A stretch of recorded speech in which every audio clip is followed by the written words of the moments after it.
क्या सब कहेंगे आमीन? क्या सब कहेंगे हालेलुया? क्या आप सब तैयार हैं? आइए खुदावंद के जिंदगी बख्श कलाम मुकद्दस को पढ़ते हैं। और जब हम कलाम को पढ़ेंगे तो सब जो बैठे हुए हैं वो भी अपने कदमों पर खड़े हो जाए, जो खड़े हो सकते हैं। जो किसी वजह से बीमार हैं मैं उनको नहीं कहता, लेकिन जो खड़े हो सकते हैं वो खुदा के कलाम के एहतराम के लिए, रिस्पेक्ट के लिए अपने कदमों पर खड़े हो। हम बाइबल मुकद्दस में से यूहन्ना की अंजील सेंट जॉन चैप्टर नंबर 6, मुकद्दस यूहन्ना की अंजील और उसका 6वां बाब और उसकी मैं 60वीं आयत से पढ़ना शुरू करूंगा। कलाम अक़दस में मरकूम है, इसलिए उसके शागिर्दों में से बहुतों ने सुनकर कहा कि यह कलाम नागवार है, इसे कौन सुन सकता है। यीशु ने अपने जी में जानकर कि मेरे शागिर्द आपस में इस बात पर बुड़बड़ाते हैं, उनसे कहा, क्या तुम इस बात से ठोकर खाते हो? अगर तुम इब्ने आदम को ऊपर जाते देखोगे जहां वो पहले था तो क्या होगा? जिंदा करने वाली तो रूह है, जिस्म से कुछ फायदा नहीं। जो बातें मैंने तुमसे कही हैं वो रूह हैं और जिंदगी भी। मगर तुम में से बाज ऐसे हैं जो ईमान नहीं लाए, क्योंकि यीशु शुरू से जानता था कि जो ईमान नहीं लाते वो कौन है और कौन मुझे पकड़वाएगा। फिर उसने कहा, इसलिए मैं तुमसे कहता हूं, फिर उसने कहा, इसलिए मैंने तुमसे कहा था कि मेरे पास कोई नहीं आ सकता जब तक बाप की तरफ से उसे ये तौफीक ना दी जाए।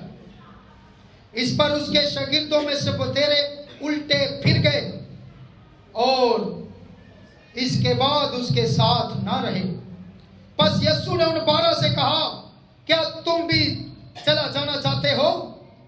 शमौन पतरस ने उसे जवाब दिया है, खुदावंद, हम किसके पास जाएं? हमेशा की जिंदगी की बातें तो तेरे पास ही है, और हम ईमान लाए और जान गए हैं कि खुदा का कदूस तू ही है। यीशु ने उन्हें जवाब दिया, क्या मैंने तुम 12 को नहीं चुन लिया? और तुम में से एक शख्स शैतान है। उसने ये शमौन अस्करयूती के बेटे यहूदा की निस्बत कहा, क्योंकि यही जो उन 12 में से था उसे पकड़वाने को था। खुदावंद के कलाम मुकद्दस के पढ़े और सुने जाने पर उसकी बरकत हो। सब कहें आमीन। तशरीफ रखें।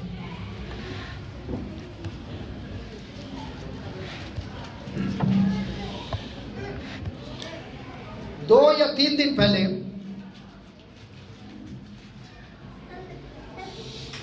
मैंने वॉइस रेडियो ऑन किया। वॉइस रेडियो मैसेज का रेडियो है जो पूरी दुनिया में चलता है,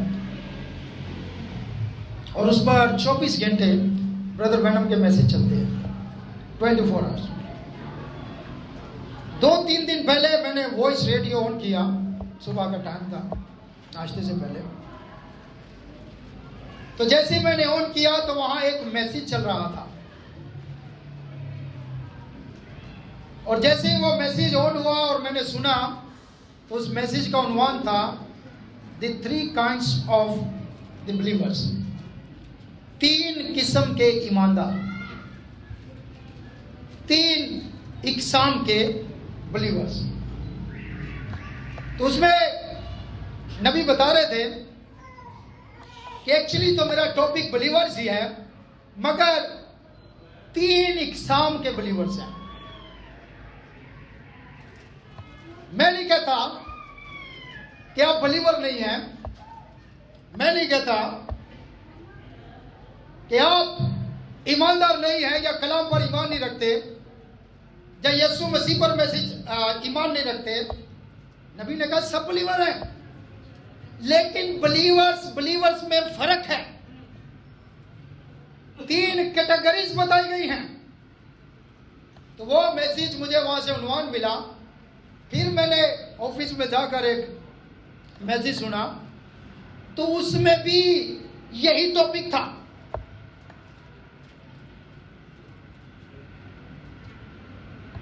three kinds of the believers. मैंने सोचना शुरू किया, खुदावंद क्या सुनाऊं मैं इतवार को? तो मुझे भी यही टॉपिक मिला, three kinds of the believers. तीन किस्म के लोग हैं। अब जब आप ये मैसेज सुनेंगे या पढ़ेंगे, आपको पता है एक लाइफ लाइन ऐप है VGR का, वॉइस ऑफ गॉड रिकॉर्डिंग्स का लाइफ लाइन, जिंदगी की तार, क्या खूबसूरत नाम है। लाइफ लाइन मैसेज है, सॉरी ऐप है, एप्लीकेशन। तो उसके ऊपर हर रोज नई से नई चीज जो है वो मैसेज के बारे में लगी होती है। Pictures, videos, updates. There's a lot of things there. If you are interested, you can download that app on your Android or Apple. कोई भी मोबाइल है आपके पास, उसके पास आप इसको डाउनलोड कर सकते हैं। आज अगर किसी चीज की जरूरत है, आज अगर किसी चीज की जरूरत है सबसे ज्यादा सुनने की, अगर आज सबसे ज्यादा किसी चीज की जरूरत है तो वो सुनने की जरूरत है। और सुनने के लिए कोई और जमाना नहीं है। सातों जमाने पढ़ ले, उससे पिछले जमाने पढ़ ले, आदम से लेकर आप नूह तक आ जाए, नूह तूफान नूह को पढ़ ले, स्टडी कर ले। उसके बाद आप इब्राहिम तक आ जाए, इब्राहिम से आगे बुजुर्गाने तीन तक आ जाए, आप इसहाक पर आ जाए, आप यकूब पर आ जाए, आप यूसुफ पर आ जाए, यूसुफ के बाद मोसेस पर आ जाए, मूसा के बाद आखिरी नबी मलाकी पर आ जाए, फिर नया ऐतनामा भी ले आए।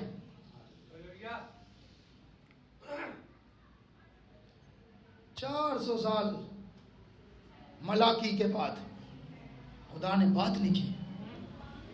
400 साल,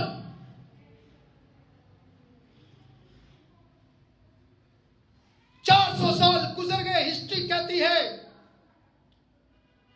फिर खुदा ने नबी भेजा। 400 साल में बड़े बिशप आए थे, बड़े आलिम आए थे, बड़े स्कॉलर्स आए थे, बड़े बड़े लोग आए थे जो अपने आप को क्या क्या कहते थे। मगर खुदा ने मैसेज भेजा। याद रखें, कलाम हमेशा नबी के पास आता है। ब्रदर मैडम कहते हैं कि कलाम हमेशा नबी के पास आता है। तो खुदा ने मत्ती की इंजील पढ़ ले, यूहन्ना बपतिस्मा देने वाले को भेजा। अब यूहन्ना बपतिस्मा देने वाला नबी है, और जब वो यरदन में बपतिस्मा देता था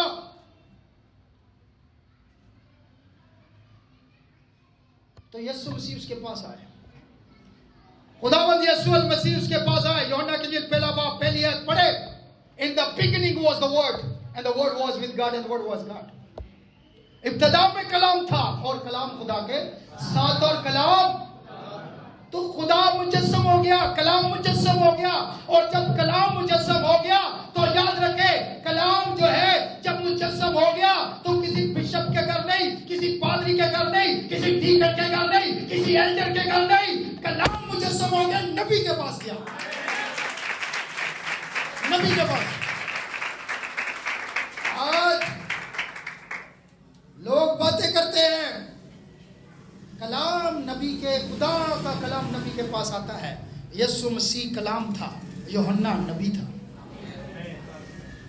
और कलाम नबी के पास आया। मैं तो तेरी जूती के तस्मे खोलने के लायक नहीं, नबी कहता है, मैं तो तेरी जूती के तस्मे खोलने के लायक नहीं। लेकिन कलाम कहता है हमें सारी रास्तबाजी को ऐसे पूरा करना। हालेलुया। तो मलाकी के बाद यूहन्ना आ गया, यूहन्ना के बाद यीशु मसीह के शागिर्द आ गए। जब शागिर्द चले गए, आखिरी शागिर्द जो है वो यूहन्ना था। यही यूहन्ना जिसकी मैं इंजील पढ़ रहा हूं। ये यूहन्ना, he was the last disciple who died naturally। तबाही मौत जो हुआ, तो ये यूहन्ना को जब हम जोन्ना तक आते हैं, उसके बाद यूहन्ना चला गया, इसका शागिर्द था पोलीकाप। पोलीकाप यूहन्ना का शागिर्द था। उसी जमाने में एक और मैसेंजर उठा जिसका नाम था अरिनियस। अरिनियस से पहले जो हम देखते हैं पहला जमाना इफिसस का, उसकी बुनियाद पौलुस ने रखी। पौलुस को देख ले, पोलीकाप को देख ले, अरिनियस को देख ले, कलम्बा आ गया, मार्टन आ गया, लूथर आ गया, वेस्ली आ गया। मेरे भाइयों, मेरी बहनों, मेरे अजीजों, लेकिन किसी के पास ये आवाज नहीं थी जो मुकाशवा 10 साल के अंदर है। In the days of the voice, आवाज देने के जमाने में, ये आवाज का जमाना है।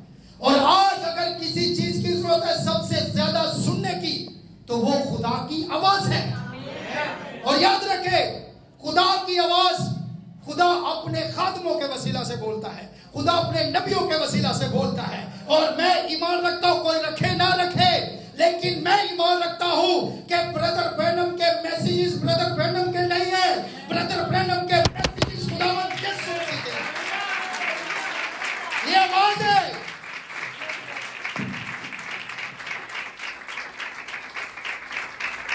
ये आवाज का जमाना है, आवाज का। बहुत किताबें पढ़ी है, बहुत किताबें पढ़ी है, जितनी मर्जी पढ़ लो। बाइबल कहती है बहुत बुक्स रखी है, जितनी मर्जी रख लो। बहुत स्टडी की है, किताबें पढ़ लो। बाइबल क्या कहती है? बस ईमान सुनने से पैदा होता है, सुनने से। सुनना जरूरी है। It is the most important thing in your life, listening. So word come by hearing, hearing by the word of God. सुनना जरूरी है। लोग टेप सुनना नहीं चाहते, लोग मैसेज सुनना नहीं चाहते, लोगों के पास टाइम नहीं है। मैं कहता हूं कलीसिया, मैं जब बाहर गया तो बाहर की कंट्री के अंदर लड़के लड़कियां, नौजवान लड़कियां लड़के, उनके पास एंड्रॉइड मोबाइल हैं, उनके पास एप्पल के मोबाइल हैं, उनके पास बेहतरीन मोबाइल हैं। और जब वो एक दूसरे से बैठकर मोबाइल एक दूसरे के पास रखा होता है, एक दूसरे के मोबाइल को देखते हैं, दिखाते हैं, और उसके बाद जब वो कहते हैं कि आपके मोबाइल के अंदर टेबल है, table voice of God recordings का सॉफ्टवेयर है, आपके मोबाइल के अंदर लाइफलाइन है, आपके मोबाइल के अंदर जो है वॉइस रेडियो है, आपके मोबाइल के अंदर ब्रदर के मैसेजेस हैं, आपके जो है मोबाइल के अंदर ब्रदर के ऑडियो मैसेजेस हैं। अगर किसी के नहीं होता तो कहते हैं तुम्हें मोबाइल रखने, तुम बिलीवर ही नहीं हो, तुम्हें फेसबुक ज्यादा पसंद है, तुम्हें यूट्यूब की गंदी मूवियां ज्यादा पसंद है, तुम्हें फेसबुक के ऊपर गंदी नंगी पोस्टें देखने का शौक है। हमें आता नहीं, हमें इंग्लिश नहीं आती। अरे जिनको इंग्लिश नहीं आती उनकी भी फेसबुकें बनी हुई है।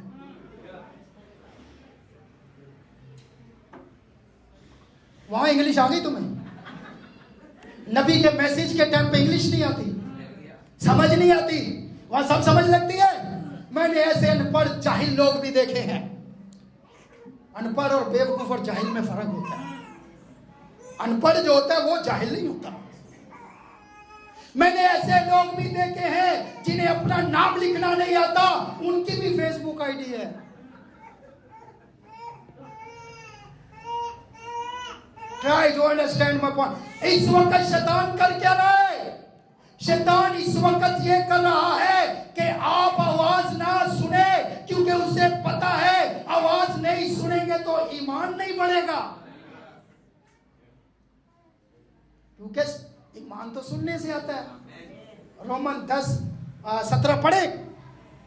ईमान, अरे इतने महंगे मोबाइल लेके लानत है उस मैसेज बिलीवर के मोबाइल पर जिसके अंदर ब्रदर का मैसेज नहीं है, जिनके अंदर बाइबल नहीं है।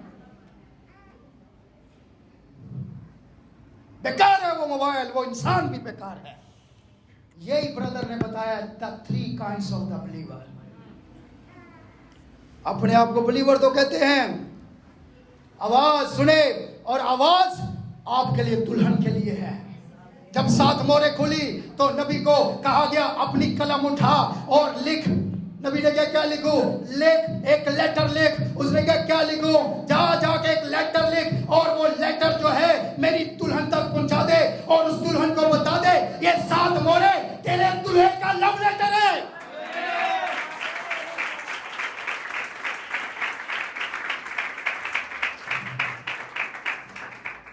ये मैसेज दुल्हे का लव लेटर है। वो पहले लोगों को लिखना नहीं आता था, बाहर चले जाते थे, पढ़ना नहीं आता था, अनपढ़ लोग थे लेकिन सिंसियर थे, तो वो बाहर चले जाते थे, दुबई चले गए, कहीं चले गए, तो उस वक्त उनको लेटर लिखना नहीं आता था, आगे पढ़ना भी नहीं आता था। उस वक्त एक छोटी सी टेप चलती थी और उस टेप के अंदर एक कैसेट होती थी और वो वहां से बाहर के मुल्क से एक शौहर जो है अपनी बीवी को, अपने बच्चों को टेप रिकॉर्डिंग करके भेजता था। यस और नो? और उस टेप के अंदर वो अपने दिल की बातें सारी रिकॉर्ड करके भेजता था ताकि मेरे बीवी और मेरे बच्चों तक पहुंचाई जाए और वो मेरी आवाज को सुने और वो पूरी फैमिली बैठकर उस आवाज को सुनती थी, क्योंकि वो उनका अजीज था, वो उनका सरबराह था, वो शौहर था, वो बाप था, वो लीडर था, वो उनके लिए मेहनत कर रहा था और पूरी फैमिली बैठकर वो टेप सुनती थी। आज मैं आपको बताना चाहता हूं, अगर हम यीशु मसीह की फैमिली है तो उसने भी टेप भेजी है।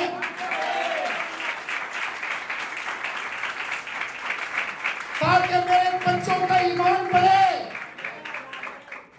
मेरे बच्चों का ईमान बढ़े, और ईमान सुनने से आता है।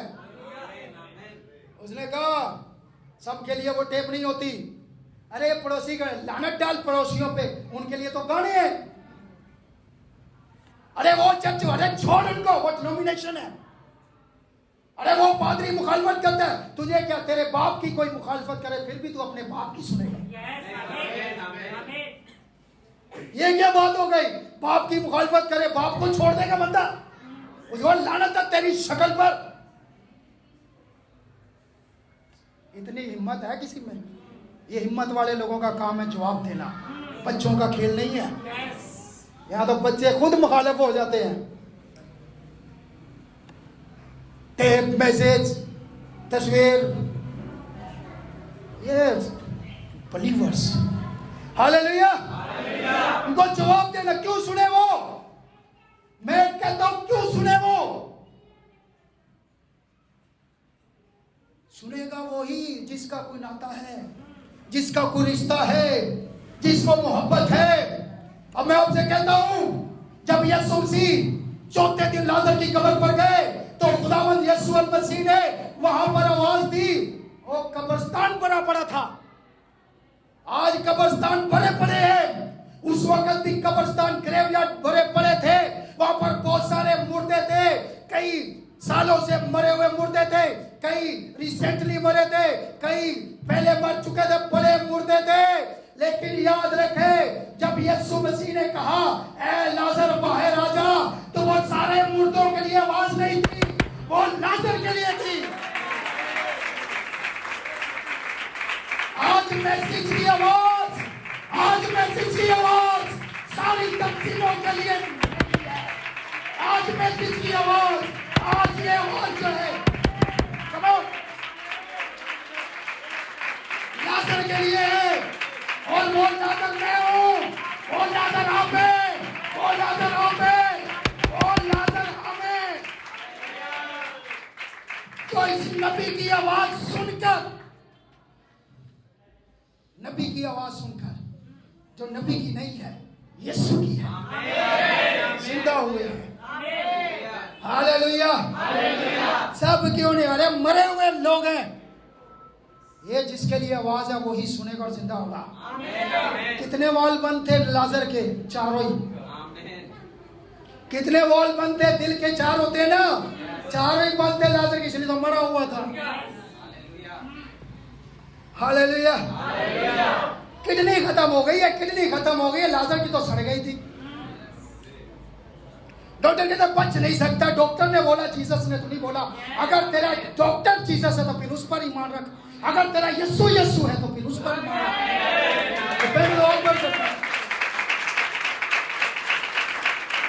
डिपेंड करता है। कोई डॉक्टर कह सकता था लाजर जिंदा हो सकता है, तो कोई बात नहीं, चारों वाल बंद, किडनी खत्म, जिगर काम नहीं कर रहे, फेफड़े काम नहीं कर रहे, आंखें भी काम नहीं कर रही, सब कुछ ही खत्म हो गया था। हालेलुया। लेकिन आवाज के अंदर इतनी ताकत है, आवाज के अंदर इतनी पावर है कि वो 4 दिन के मुर्दा को, जिसके बॉडी की हर चीज बंद हो चुकी थी, यीशु मसीह की आवाज में इतनी ताकत है। हालेलुया। और ईमान कैसे आता है? अब ये ईमानदार बनते हैं सुनने से। अब ब्रदर ने कहा 3 किस्म के ईमानदार है। एक तो real genuine believers, genuine believers कहते हैं कुछ होता नहीं है, टेप सुनते हैं कुछ होता नहीं।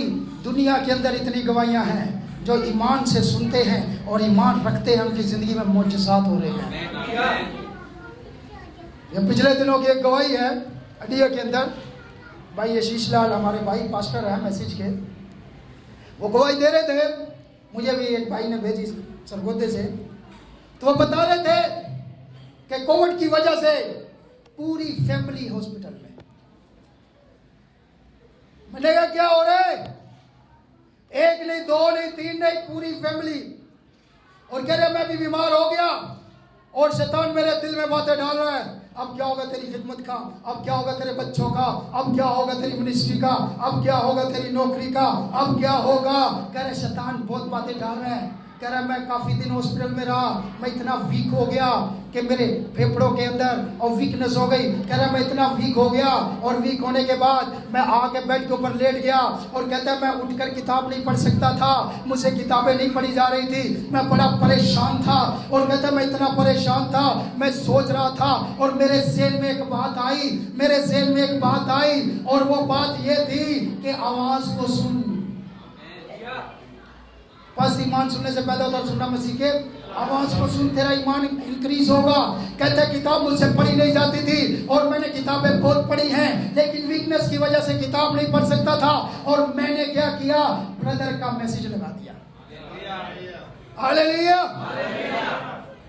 कह रहे मेरी मदर इन लॉ सास जो है वो हॉस्पिटल में करीबन मर गई, ऐसी बीमारी थी, डॉक्टरों ने जवाब दे दिया था।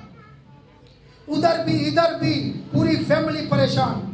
कहता मैं बहुत परेशान था और जैसे मैंने मैसेज सुना, कहता वो मैसेज सुन रहा था, मैं यीशु का क्या करूं जो मसीह कहलाता है।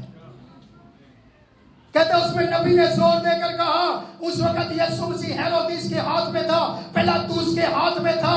आज यीशु मसीह पिलातुस के हाथ में नहीं, आज यीशु मसीह आपके हाथों में है, कलाम की सूरत में। अब आपने सोचना मैं यीशु के साथ क्या करूं। कहते मैं सुनते सुनते सो गया, मेरी आंख लगी, मैंने कहा आंखें बंद भी हो जाएगी, मैसेज सुनते सुनते ही सोऊंगा। शैतान नहीं चाहता आप सुने। कह रहे मैं सो गया, अचानक से एकदम मैं उठ के बैठा और किसी ने मुझसे कहा, किसी ने मुझसे कलाम किया और कहा तूने बहुत किताबें पढ़ी है लेकिन अब सुनने का टाइम है। और कहता है मुझे कहा गया उस वक्त पिलातुस के हाथों में यीशु दिया गया था, आज तेरे हाथों में मैसेज दिया गया है। क्या कर रहे हो इन किताबों का, क्या कर रहे हो इन टेप्स का, क्या कर रहे हो इस मैसेज का। अगर हम बिलीवर्स हैं, कौन से बिलीवर्स हैं ये हम देखेंगे। आप सुन भी सकते हैं, जाके मैं ब्रदर का मैसेज भी सुन सकते हैं। तो कहता है मैं उठा, एकदम मेरे अंदर जान आई और जैसा कि मुझे लग रहा था जान ही नहीं है, जान आई और मैं उठा और उस आवाज ने मुझसे कहा खड़ा हो जा, तू पास्टर है, खड़ा हो दुआ कर। कहता है मैंने दुआ की। कहा बीमारी को डांट, कह रहे बीमारी को डांटा। अपनी सास के लिए कह रहे दुआ की, बीमारी को डांटा। कहता है जैसे मैंने बीमारी को डांटा मेरे अंदर कुव्वत आ गई और मैं उसी घड़ी ठीक हो गया, क्योंकि मैं नबी की आवाज सुन रहा था।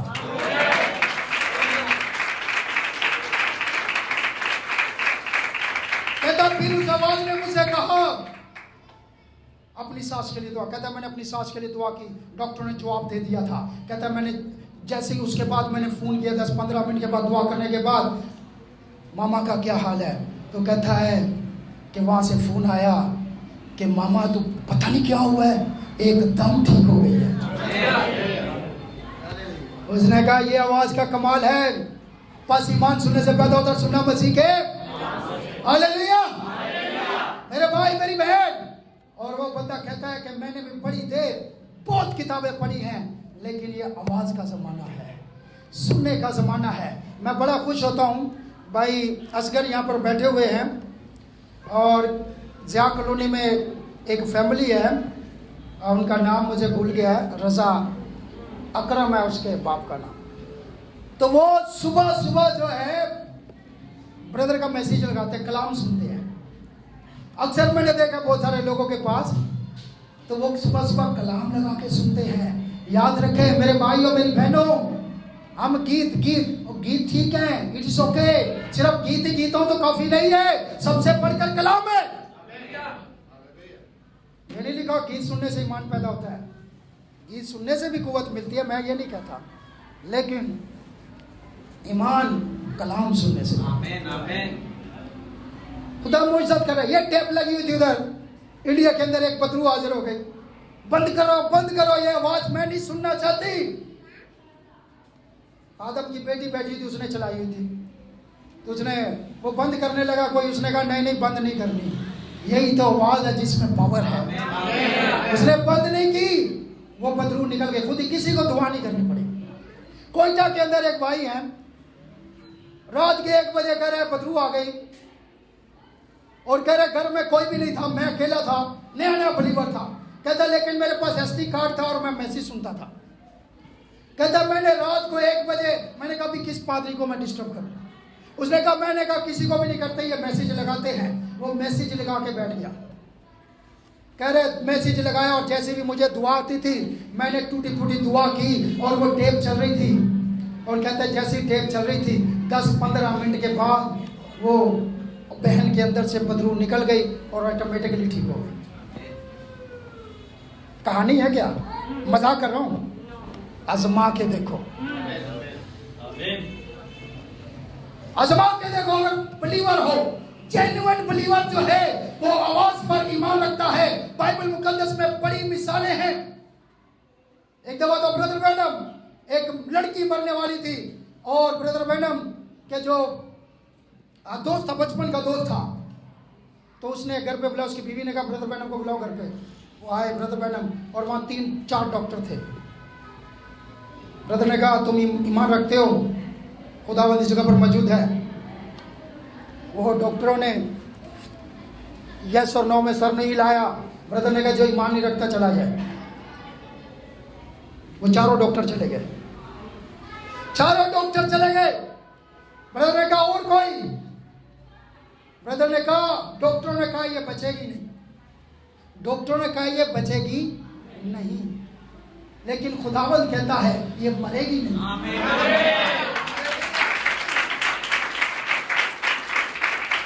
ईमान समझ नहीं लगती, बाज़ औक़ात आप क्या बातें करते हैं। समझ का और ईमान का कोई जोड़ नहीं है। समझ और चीज़ होती है, अकल और चीज़ है, ईमान और चीज़ है। समझ लगती है ईमान वालों को, लेकिन वक्त पर, वक्त से पहले नहीं।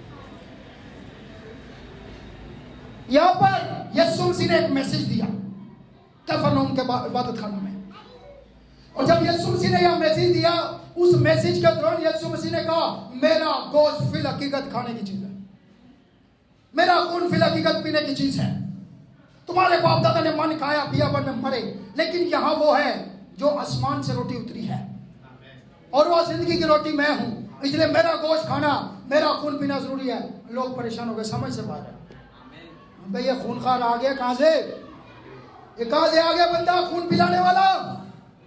ये गोश्त खिलाने वाला इंसान का गोश्त भी को खाता है?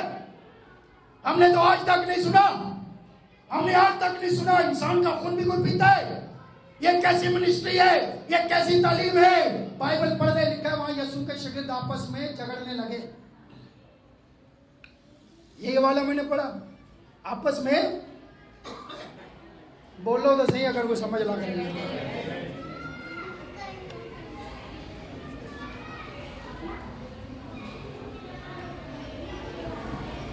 आपस में झगड़ने लगे। यहां पर 12 वो थे, 70 वो थे, 82। आपस में झगड़ा करने लगे, बुड़बड़ाने लगे। और मैं समझता हूं जब वो बुड़बड़ाने लगे आपस में, यीशु मसीह ने जी में लिखा, जी में जान लिया। हाँ, दिल में क्या है? प्रॉब्लम है। हाँ ना, प्रॉब्लम है। समझ नहीं लगी क्या बोल दिया आपने? समझ नहीं लगी क्या बोला? क्या बात कर रहे हो? हमारे बाप दादा ने शरीयत में सिखाया खून नहीं पीना, आप कहते हो खून पियो। शरीयत में मना है। मुझे बताएं, यीशु मसीह ने एक्सप्लेन किया। और यहां तो यकीन जाने गलती नहीं भी होती फिर भी जस्टिफिकेशन देनी पड़ती है। अपनी करतूतों, अपनी सोचों, अपने ख्यालों, अपनी मैन मेड थ्योरी से बिगड़े हुए लोगों को भी जस्टिफिकेशन देनी पड़ती है।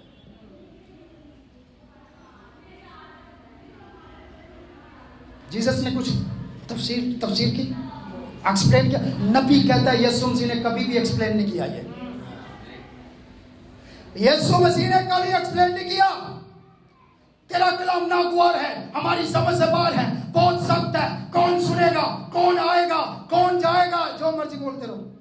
जो बोल दिया सो बोल दिया। जीसस ने जो बोल दिया सो बोल दिया। बहुत बातें बुड़ बुड़ बुड़ बुड़ बुड़ शुरू हो गई, कुड़ कुड़ कुड़ कुड़ कुड़ कुड़ शुरू हो गई। आपस में झगड़ना शुरू कर दिया। नहीं यीशु ने ठीक है, और नहीं यीशु ने ये ठीक नहीं कहा, यीशु ने ये ठीक है, नहीं यीशु ने ये बात गलत कही है, नहीं मेरे साथ तू मुनाजरा कर ले, मेरे साथ तू ये कर ले, मेरे साथ वो कर ले, मेरे साथ बैठ जा, मैं तुझे साबित करके दिखाऊंगा। वहां तो चैलेंज कर दिया शागिर्दों ने एक दूसरे को। मुझे शरीयत का पता है, मैंने आलमों से तलीम पाई है, मैंने फलां आलम से तलीम पाई है, मेरा फलां बिशप से ताल्लुक है, मेरा फलां पादरी से ताल्लुक है, मैंने स्टडी की है, तू बैठ कर मैं साबित कर सकता हूं। शागिर्दों का आपस में झगड़ा, बुड़बड़ाहट, यीशु मसीह ने जी में जानकर कहा। क्या तुम्हें समझ नहीं लगी? यीशु मसीह ने, मुझे पता है, मुझे शुरू से पता है कौन ईमान लाए हैं कौन नहीं लाए। यीशु मसीह को कौन, अब यीशु मसीह को सब पता है। यीशु मसीह ने कहा मुझे शुरू से पता है कौन ईमान लाता है और कौन नहीं लाता। यीशु मसीह ने एक्सप्लेन नहीं किया इस बात को। और क्या हुआ? यीशु मसीह के लिखा हुआ है बतेरे, वो 70 बतेरे, ज्यादातर शागिर्द उल्टे फिरे, छोड़कर चले गए, छोड़कर चले गए। हमारी समझ से बाहर है ये डॉक्ट्रिन, हमारी समझ से बाहर है ये मैसेज, हमारी समझ से बाहर है ये नबी। हम जा रहे हैं, चले गए, बिलीव नहीं किया। नबी कहता वो ग्रुप है अनबिलीवर, जो कुछ पेश किया गया उस पर बिलीव नहीं किया, चले गए, अंडरस्टैंड नहीं किया, क्योंकि उनकी अंडरस्टैंड नहीं कर पाए, उसको समझ नहीं पाए। अब समझ के साथ उन्होंने ईमान रखना था। यीशु मसीह ने कहा ठीक है, सेकंड ग्रुप, यीशु मसीह आगे बढ़े, यीशु मसीह 12 के पास गए। यीशु मसीह ने 12 को कहा क्या तुम भी जाना चाहते हो? क्या तुम भी? तो पीटर ने कहा कि हम तुझे छोड़कर कहां जाए? हालेलुया, कहां जाए इस मैसेज को छोड़कर जो मेरे खुदावंद यीशु मसीह का है। तुम बातें करते हो, अच्छा मैसेज की समझ भी है या नहीं? जो प्रीच किया समझ लग रही है? पीटर तू भी छोड़कर जाना चाहता है, 12 को कहा तुम भी छोड़कर जाना चाहते हो। तो पीटर ने कहा कि हम तुझे छोड़कर, अच्छा जाए कहां? सब कुछ छोड़कर तो तेरे पास आए हैं, तू कहता तो चले जाते, वरना तो अब कोई और रास्ता नहीं है। समझ नहीं लगी, पतरस को भी समझ नहीं लगी। अगर समझ लगी होती पतरस को तो वो 70 को रोक लेता। और ठहरो, मैं समझाता हूँ यार, टेंशन क्यों लेते हो। वो 70 जो चले गए, उनको पीटर जो है, एंड्रयू जो है, जॉन जो है, वो रोकते और कहते कि सबर करो, I would explain for you, don't worry, मुझे समझ है जीसस ने क्या कहा है, मैं तुम्हें समझाऊंगा। लेकिन पीटर को समझ नहीं लगी। अब ये वो ग्रुप है कि छोड़कर कहां, समझ लगे ना लगे, छोड़कर कहां जाए।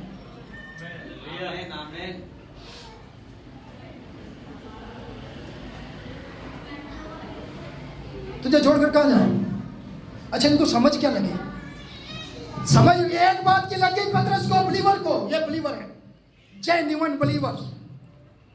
एक बात की समझ लग गई पीटर को, और वो क्या थी? कलाम की समझ नहीं लगी, रेवलेशन की समझ नहीं लगी, मुकाशफे की समझ नहीं लगी। अगर पीटर को एक बात की समझ थी कि मैसेंजर कौन है, कहने वाला कौन है, उसको ये पता था, मुझे कलाम की समझ लगे ना लगे, मुझे मैसेंजर की समझ लगे। कैसे बोला?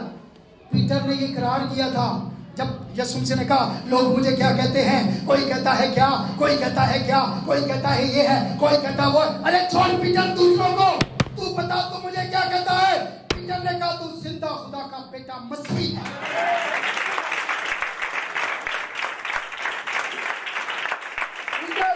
पतरस को ये समझ लग गया, पतरस को ये समझ लग गई। छोड़ यार, मैसेज समझ नहीं आ रहा, कोई बात नहीं, ये किताब पढ़ो समझ नहीं आती, वो सुन लो समझ नहीं आती, ये मैसेज कहीं यहाँ से भाग गए, समझ नहीं लगती, क्या चिड़ी कहाँ सुनाते रहते हैं।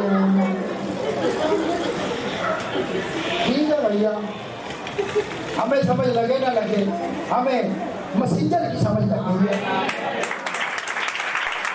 हमें जो कहने वाला है उसका पता है वो कौन है। मैसेज भी समझ में आ जाएगा, बाद में आ जाओगे। तो पतरस को एक बात की समझ नहीं कि ये जीसस जो है ये खुदा का बेटा है। अब ये मैसेज की हमें समझ लगे ना लगे, हमें ये पता है कि ब्रदर ब्रैनम खुदा का भेजा हुआ नहीं है। इसको समझ लगनी चाहिए, फिर कलाम की समझ भी लग जाएगी।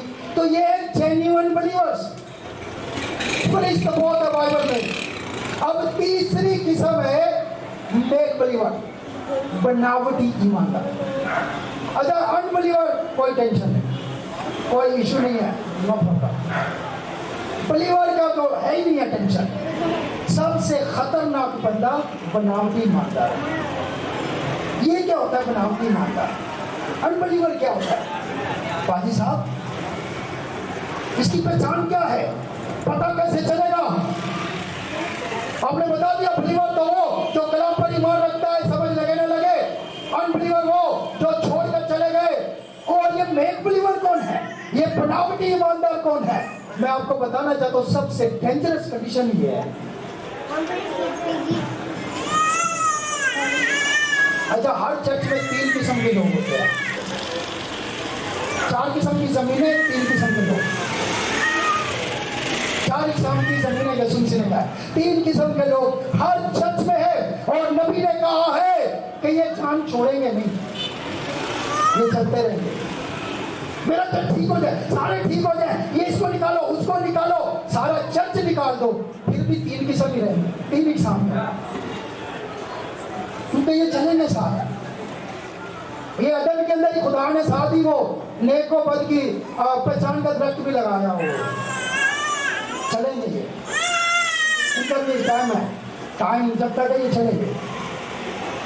तो मेक बिलीवर जो है, तीसरी किस्म जो है, वो है बनावटी ईमानदार। और बनावटी ईमानदार क्या होता है, बनावटी ईमानदार कैसा होता है? बनावटी ईमानदार यहूदा अस्करियोती जैसा होता है। यूदा इस्करियोत। अब ये खतरनाक क्यों होता है, इसकी पहचान क्या है? How can we recognise the make believer? कैसे भाई साहब हम पहचाने? सारे एक जैसे लगते हैं, सब एक जैसे लगते हैं। कैसे समझ लगेगी? ये समझ लगना आसान काम नहीं है, इसको समझना बड़ा मुश्किल है। मेरे भाई मेरी बहन, मैं आपको बताऊं, अपनी अकल से अगर खुदा ढूंढने निकले तो खुदा कभी नहीं मिलेगा। कलाम में से खुदा ढूंढने निकले तो खुदा नहीं मिलेगा। दूसरी बात, जो दुनिया खुदा को ढूंढ रही है उनको खुदा नहीं मिला, मगर जिनको खुदा ढूंढ रहा है उनको खुदा मिल गया। मसीहत के अंदर खुदा ढूंढता है, दुनिया के अंदर उनके खुदा ढूंढते हैं, इंसान ढूंढते हैं, मगर मसीहत के अंदर खुदा ढूंढता है। लोग कहते हैं गुनाहगारों से आप बड़ी नफरत, उससे बड़ी नफरत करते हैं, उससे बड़ी। अरे भाई, हम किसी से नफरत नहीं करते, सारी दुनिया के गुनाहगारों से प्यार करते हैं, क्योंकि हमारा मसीह प्यार करता है। अब समझ की बात, समझ नहीं आई तो अलग बात है। गुरु की बातें हर किसी को समझ नहीं लगती। वो एक मिसाल दे रहे थे हमारे पास्टर साहब, वो बता रहे थे कि एक गुरु ने कहा, वो बहुत बड़ा उस्ताद था, उसने कहा शागिर्द जितने भी बनना चाहते हो आ जाओ, 1000-1500 लोग आ गए, हम भी शागिर्द बनेंगे। वो सारे आ गए, गुरु के आगे पीछे आ गए। उसने कहा ठीक है, 1000 लोग आ गए, और गुरु ने कहा जाओ, और उसने कहा कि वो बांस लाओ और उसके जो उतार के उसकी टोकरियां बनाओ, और उनमें गैप होना चाहिए। बाल्टी होती है ना, बाल्टी, स्टील की बाल्टी, सिल्वर की बाल्टी, लोहे की बाल्टी, हाँ पता है ना, पंजाबी में डोलनी कहते हैं, और टोकरी जैसे होती है, इसको बनाओ। उसको बनाया, चीला बनाया बांसों के साथ, और उसके बाद उसने कहा सूखे हुए बांस, उसने कहा इसको जो है इसमें गैप रखो, गैप सबको एक दे दी। कहा जाओ मेरे लिए पानी भर के लाओ, मेरे लिए दरिया से जाओ, नहर से जाओ, नदी से पानी भर के लाओ। आधे तो वैसे ही भाग गए, बेवकूफ साथ दबा कर कितने आ गए, वो एडे बेच गए अपने, पानी खिलोएगा किसे? बेकार तरीका, बेकार पादरी, ये समझ से बाहर है। वो 500 तो वैसे ही भाग गए पहले चक्कर में, निकल गए। बाकी 500 बजे चलो आगे तो देखिए ना यार, आसमाना तो चाहिए। अगर उस्ताद ने कहा तो कुछ तो रेवलेशन होगा, कुछ तो बात होगी, कोई तो इसमें अदराक होगा, कोई तो इसमें मिस्ट्री होगी। चलो करके देखते हैं। सारे लाइन के लाइन चले गए, सारे वहां पे पानी भरते रहे, पानी आएगा गैप थे बीच में, 2 घंटे 3 घंटे, उन्होंने कहा देखो पानी कहाँ। सारे बाकी भी जितने थे वो भी सारे बारी नहीं आ रहा पानी, निकल गए। 1 घंटा किसी ने, आधा घंटा ट्राई किया, किसी ने 2 घंटे ट्राई की, सारे निकल गए। सिर्फ एक बंदा बचा। कितने? एक। उसने कहा यार, अगर उस्ताद ने कहा है तो कोई तो बात होगी। उसने बिलीव किया, उसने अंडरस्टैंड नहीं किया। हर कोई अंडरस्टैंडिंग के पीछे भाग रहा था। मेरी समझ से भाई, सब चले, एक बचा। कितने? उसने अंडरस्टैंड करने की कोशिश नहीं की, उसने बिलीव किया। उसने कहा अगर उस्ताद ने कहा तो लगे रहो भाई, लगे रहो, पानी नहीं आ रहा, लगे रहो। हेलो, क्या जाने चर्च में ऐसी बातें पादरी करता है, क्या जाने चर्च में बेइज्जती की बातें करता है, क्या जाने चर्च में मेकअप की बातें, क्या जाने चर्च में क्या बातें होती है, क्या करना इतवार को। हाँ, नबी ने कहा, उस्ताद ने कहा, जो इतवार को चर्च नहीं जाता वो यीशु के जी उठने को बदनाम करता है। और कोई बात तो पल्ले डाल दो अपने। फिर भी घर में तुम्हें नींद आती है तो फिर तुम खुद जांचो कि हम कौन है। कोई तो बात पल्ले कैसी चाहिए, कोई तो बात है। अरे छोड़ो, समझ लगे न लगे, हमने चर्च जाने क्योंकि नबी ने कहा है। और जो इतवार को नहीं जाता वो यीशु मसीह के जी उठने को बदनाम करता है, रुस्वा करता है। तो मैं रुस्वा नहीं करना चाहता। क्या सब कहेंगे हालेलुया?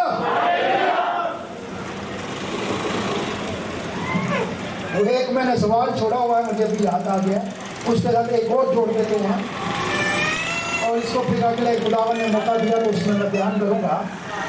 वो मैंने कहा था कि शौहर को मोहब्बत कब होती है अपनी बीवी से, ठीक है। दूसरा पॉइंट इसके साथ है कि जब बीवी होनी कैसी चाहिए। लोग जब भी माँ बाप तलाश करने जाता है तो वो रंग देखता है, लड़के का भी रंग देखा जाता है। तो ये दोनों मिक्स करके फिर खुदावन ने मैं आपको सुनाऊंगा, क्योंकि आज मेरा टॉपिक नहीं है, मैं आखिरी बात कर रहा हूँ, इसके बाद मैं खत्म करूंगा। तो सब चले गए, एक जो है उसने ईमान रखा, उसने कहा समझ लगे ना लगे, लेकिन जो उस्ताद ने कहा है मैं बिलीव करता हूं कि इसमें पानी आएगा। अब वो बढ़ता रहा, वो पानी बढ़ता रहा, पानी निकलता रहा, बढ़ता रहा। वो 2 घंटे गुजर गए, कोई समझ ना, फिर पानी बढ़ता रहा, 3 घंटे गुजर गए, कोई समझ, 4 घंटे गुजर गए, कोई समझ नहीं। जब 5-6 घंटे गुजरे तो सूखे हुए बांसों के अंदर पानी भर गया।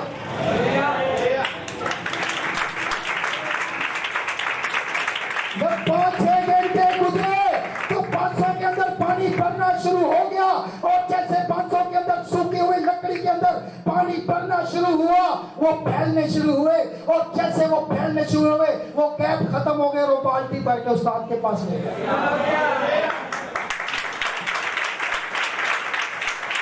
तुम समझ की बातें करते हो, हम ईमान की बातें करते हैं।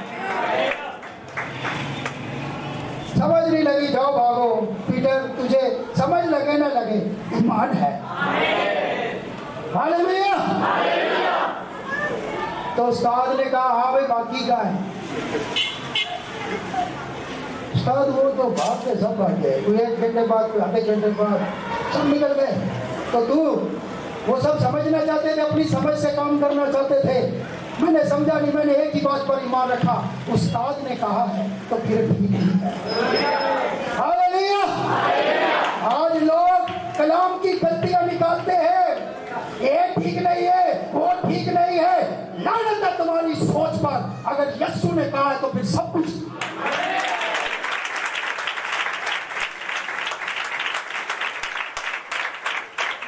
सब कुछ ठीक है, मेरे मसीहा की कोई बात गलत हो नहीं सकती है। तुम्हें समझ ना लगे तो वेट कर लो, इंतजार कर लो, अमल तो करो। तो उसने कहा बेटा तू ही है जो मेरा शागिर्द बन सकता है। आज जरा सी कोई भी बंदा बैठ के 2-4 बातें पादरी के खिलाफ सुनाते हैं ना, तो बंदा उनकी फिसल जाता है। हम मेरा वो भी कह दे, वो जो है बाकी वो छोड़े, साथ बेवकूफ है, हम भी गलती से चले गए थे, ये तो पागल है, तो पागल ही ऐसी बातें करते हैं, ऐसा हो सकता है। उसने कहा छोड़ो यार, जो भी बोला है मेरे लिए आमीन। हालेलुया। अब मेक बिलीवर जो है, मेक बिलीवर की ये पहचान है, सुने, मेक बिलीवर जो है वो ईमानदारों का फेस बदल लेता है, वो फेस बदल लेता है। मेक बिलीवर जो है वो साथ साथ चलता है, उसको पहचानना इतना ही मुश्किल है जैसे बीज। किसी ने कद्दूम देखी, कनक देखी है? ब्रदर मैडम कहते हैं बीज जो होता है, बीज नीचे से वो आताने से चलते चलते ऊपर आता है।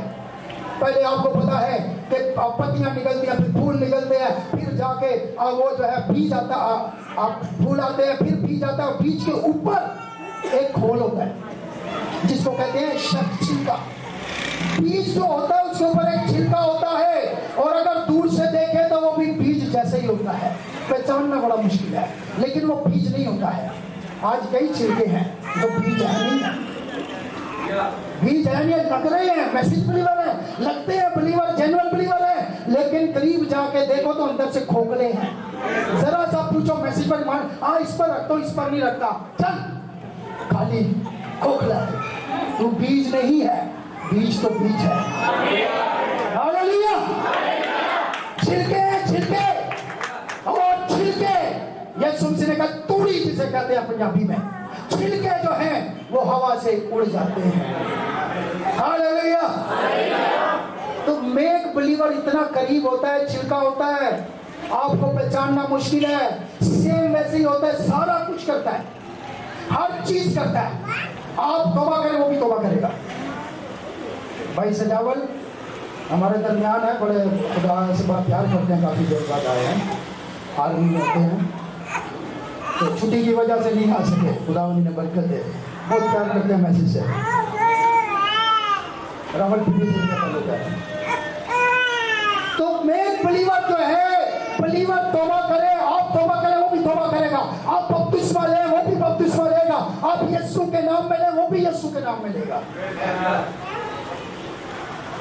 आप किसी की बात करें वो भी बोलेगा मैं भी हूं, आप मोजसात करें मोजसात भी करेगा, अरे मोजसे हाँ मोजसे भी करेगा,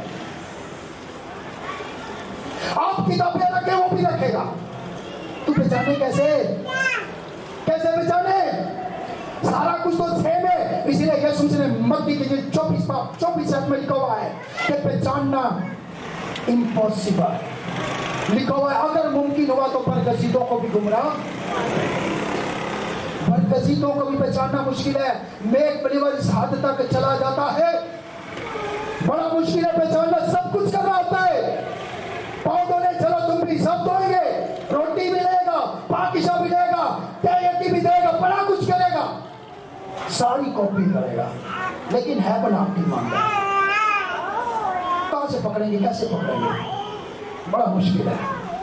वो कहते चूहा नहीं पकड़ा जाता।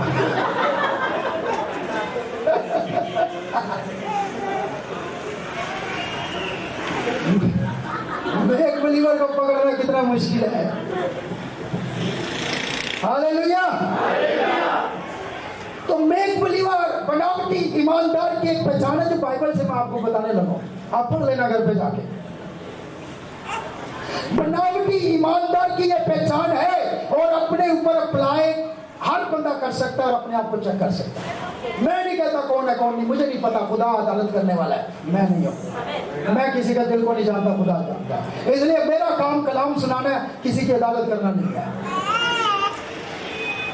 तो नबी कहता है यहूदा इस्करियोती जो है वो मेक बिलीवर था, बनावटी ईमानदार था, और बनावटी ईमानदार की पहचान ये है कि मीटिंग के अंदर बैठे हुए, सुन ले, इबादत में वो सबसे ज्यादा आता है। बनावटी ईमानदार, नबी कहता है उसकी पहचान ये है कि बनावटी ईमानदार मीटिंग में बैठे हुए, उसकी कोशिश होगी मीटिंग में बैठे हुए या मीटिंग के बाद या फेलोशिप में या इबादत खत्म होने के बाद या चर्च खत्म होने के बाद या विजिट के दौरान या गलियों में या घरों में, आज टेलीफोन है या टेलीफोन पे वो जरूर 2-4 के कानों में बात करेगा और बात नेगेटिव करेगा। ये पहचान है, नबी ने कहा, मैं नहीं कह रहा। उसने कहा बड़ी अच्छी मीटिंग चल रही थी, फरीसी के घर में दावत थी, सब बैठे हुए थे, अनबिलीवर तो भाग गए और वो शागिर्द साथ थे और बनावटी ईमानदार के साथ। आपके साथ दावतों में भी जाएगा, इबादतों में भी जाएगा, कन्वेंशनों में भी जाएगा, लेकिन उसकी पहचान ये है कि वहां जाकर आपके नुक्स निकालेगा। उसको चर्च के अंदर कलाम के लिए नहीं आता, चर्च की कमजोरियां ढूंढने आता है। It is a sign of the million, कलाम की कमजोरियां ढूंढने आता है, मैसेज की गलतियां ढूंढने आता है और इधर उधर की बातें तलाश करने आता है। इसने क्या किया, जुड़ा, वहां पर चला गया और वहां पर यीशु मसीह भी चला गया, शागिर्द भी चले गए, पांव आशा जो है वो यीशु के नहीं धोए गए, वैसे ही दावत में बैठे हुए थे। और बाइबल मुकद्दस कहती है वहां पे एक औरत आई, आपको सब ये स्टोरी पता है। वहां औरत आई, मरियम जो है वो आई और उसने आकर यीशु मसीह के ऊपर पहले तो आंसुओं से पांव धोए। इतने आंसू किसी के नहीं है कि पांव धोने के लिए आंसू निकल है, और यहाँ तो 2 आंसू नहीं निकलते। इतना पानी कहां से आ गया जो मैरी की आंखों से निकल आया। इतना आंसू ऐसे नहीं आते मेरे भाई मेरी बहन, इतने आंसू तब भी आते हैं जब ऊपर से बख्शिश हो जाती है। ऐसे नहीं आते जब एहसास हो जाता है, जब अपनी गलती पर इंसान परेशान हो जाता है। उसने पांव धोए, बालों से पांव साफ किए, हालेलुया। लंबे बाल थे, जो बहनें बाल कटाती है, पिछले दिनों की बात है, एक बहन ने कहा, वो उसके ना दूसरी बहन है, इंडिया की बात है, तो वो उसने कहा कि बहन आपके बाल जो नीचे से खराब हो गए तो थोड़ी सी कैंची लगवा लो, सीधे हो जाएंगे, लंबे हो जाएंगे। उसने कहा ये एक भी ना रहे, मैंने कैंची नहीं लगवानी क्योंकि कलाम कहता है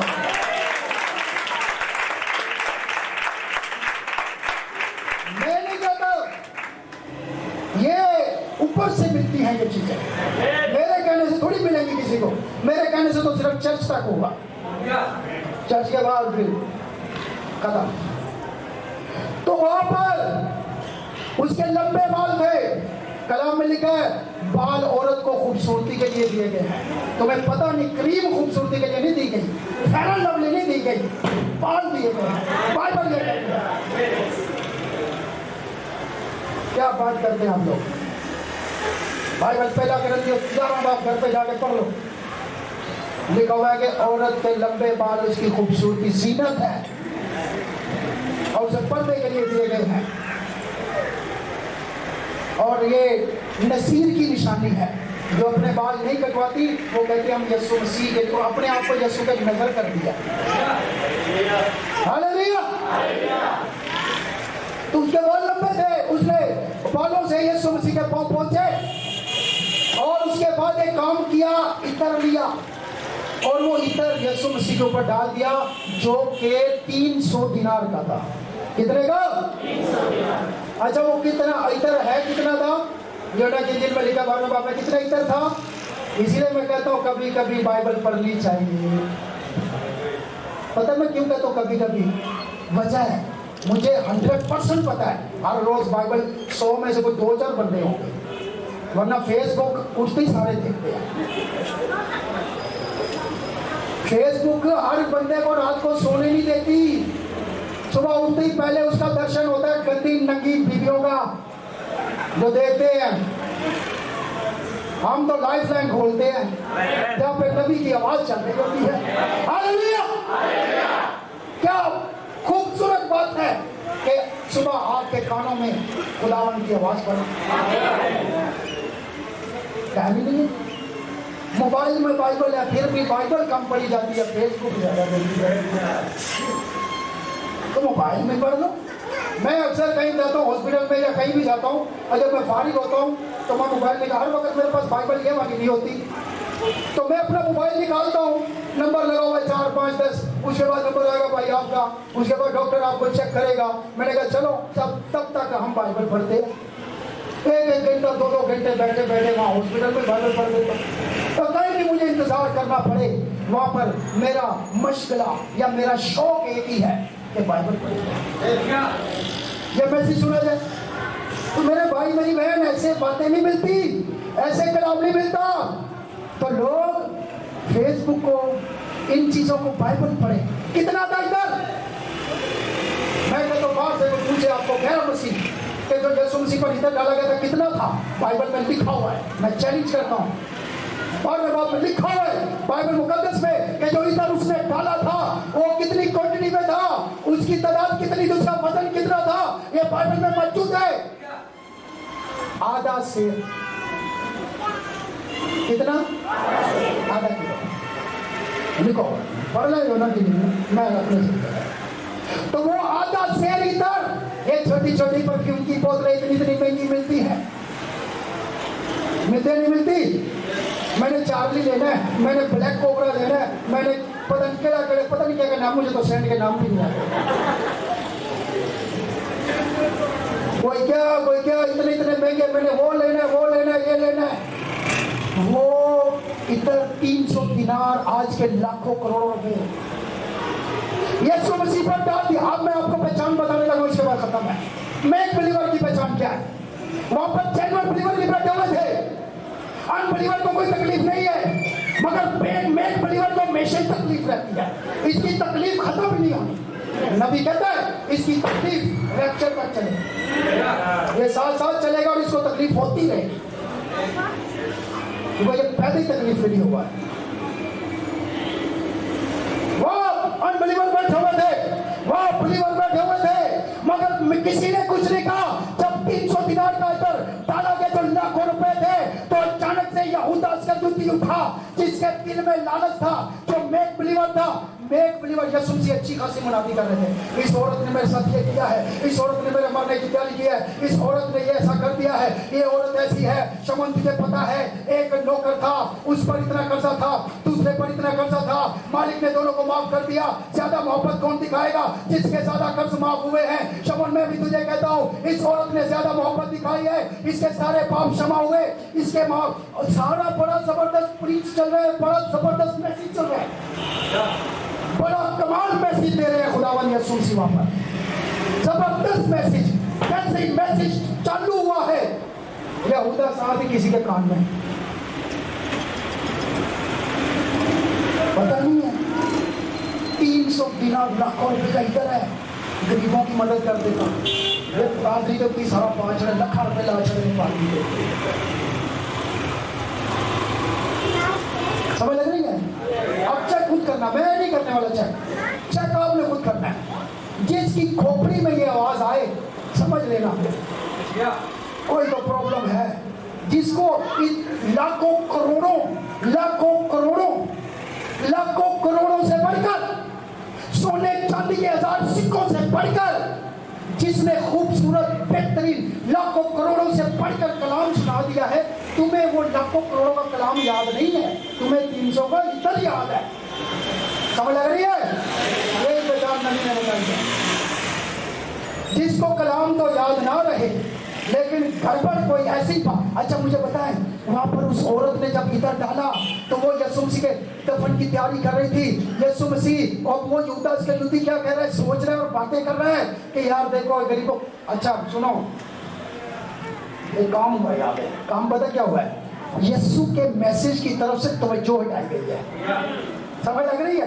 तवज्जो हटाएगा। अभी मैंने मैसेज दिया ना, इसके बाद बुड़बुड़ को करके तवज्जो हटाएगा। और छोड़, पादरी तो ऐसे बकवास करते रहते हैं, पादरी बकवास करते हैं, यीशु नहीं बकवास करता। यीशु मसीह कलाम सुनाता है और उसका कलाम 1000 सोने चांदी के सिक्कों से भी कीमती है। तो मेक बिलीवर की ये पहचान है सर, मैंने नबी ने बताई है कि जिसको चाहते। अब बात कितनी खूबसूरत है, होगा क्या? ज्यादातर लोग कहें नहीं यार तू बंदा ठीक है, तेनू गरीबां दी फिकर है, तू ठीक है। पादरी तो बेवकूफ है, तो लालची है। पढ़ लेना जाके मैसेज, उर्दू में लगा हुआ है, जाओ रिकॉर्डिंग उर्दू में लगा हुआ है। तू तुझे बड़ी देख, ये बंदा ना देख हमारा साहस करता है, वो कितने गरीब गुरबा होंगे, वो सबको पीछे लगा के अपनी कलीसिया बना लेगा। छोड़, पादरी साहब को देख लिया वो एक या बंदा प्रीच करता था, पादरी साहब तुम्हें बर्गर कराता है, छोड़ो तुम, वो तो ये वो तो वो। अरे भाई छोड़ो, मैं भी कहता हूँ छोड़ो, मगर जो उसने बात की उसको तो पकड़ो, कलाम को तो पकड़ो। असल फोकस तो यीशु है। नबी ने भी कहा यीशु की तरफ आओ, मैं भी कहता हूँ यीशु की तरफ आओ, सब कहते हैं यीशु की तरफ आओ। तो वहां पर मेक बिलीवर की पहचान ये है, इतना खूबसूरत माहौल होगा, मस्सा होगा, सब लोग बरकत पाके जा रहे होंगे, कलाम बेहतरीन होगा। उसके बाद उसने बाहर पहले तो गेट के आगे 10 मिनट मीटिंग करनी है, उसने बाहर निकल के 10 मिनट मीटिंग करनी है, फिर लोगों के घरों में जाकर मीटिंग करनी है, फिर जो घर पे नहीं मिल सकते फोन पे बात करेगा। ये मेक यार इतना पैसा जाया कर दिया है, ये 300 दिनार बेचकर गरीबों की मदद। सुन ले यीशु का जवाब, इसके बाद क्लोज है। सुन ले यीशु का जवाब, यीशु मसीह ने कहा तुम अपने जी में क्या सोचते हो, क्या सोचते हो? तुम्हें गरीबों की फिक्र है? और याद रखें ऐसे बंदों को गरीबों की फिक्र नहीं होती, ये खुद चोर होते हैं। ये यीशु ने कहा, मैं नहीं कह रहा, पढ़ लेना, यीशु मसीह के बाइबल में लिखा हुआ है कि यहूदा को गरीबों की फिक्र नहीं थी, अपने चोर था, उसको अपनी फिक्र थी। और ये जान नहीं छोड़ते हैं, ये साथ चलते रहते हैं। और बाइबल कहती है कि यीशु मसीह ने कहा कि गरीब गुरबा तो हमेशा तुम्हारे, एक गुरबत नहीं मुकनी, जो मर्जी कर लो। मेरे यीशु ने कह छड़े यार, तो ये जीव लोगों को समझ नहीं लग रही, ये साथ रहने हमेशा, जो मर्जी कर लो, गरीब गुरबा तो हमेशा तुम्हारे। छोड़ो, इनकी फिक्र नहीं करो, तुम कलाम की फिक्र करो। हालेलुया, कलाम की फिक्र करो। और मेक बिलीवर कलाम की फिक्र नहीं करता है, वो जहाँ भी जाता है उसकी कोशिश होती है कि सारे मैसेज को एक तरफ रद्द करके कोई ऐसी बात निकाली जाए कि सब लोगों का ज़हन उस तरफ लगाया जाए और लोगों का ज़हन खराब किया जाए। अब मैं आपको बताना चाहता हूँ मेरे भाई मेरी बहन, अगर पैसे से दुनिया बचती तो यीशु के पास कम पैसा है, उसने कहा अगर तू बोल दे तो ये पत्थर की रोटी बन जाएंगे, तो अगर वो बोले कि डॉलर बन जाए, डॉलर नहीं बनेंगे। तो पैसे से दुनिया नहीं बचती है।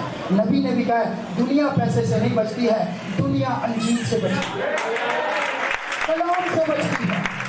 नेक बिलीवर की ये पहचान है, इसलिए अपने ऊपर से याद रखें ये है क्या, ये है क्या, ये रूह है, रूह, ये रूह है, रूह है। आपको पता है यूहन्ना ने कहा है रूहों को परखो, बोला नहीं बोला, ये रूह है, रूह, ये रूह है अपने ऊपर से, ये शैतान की रूह है।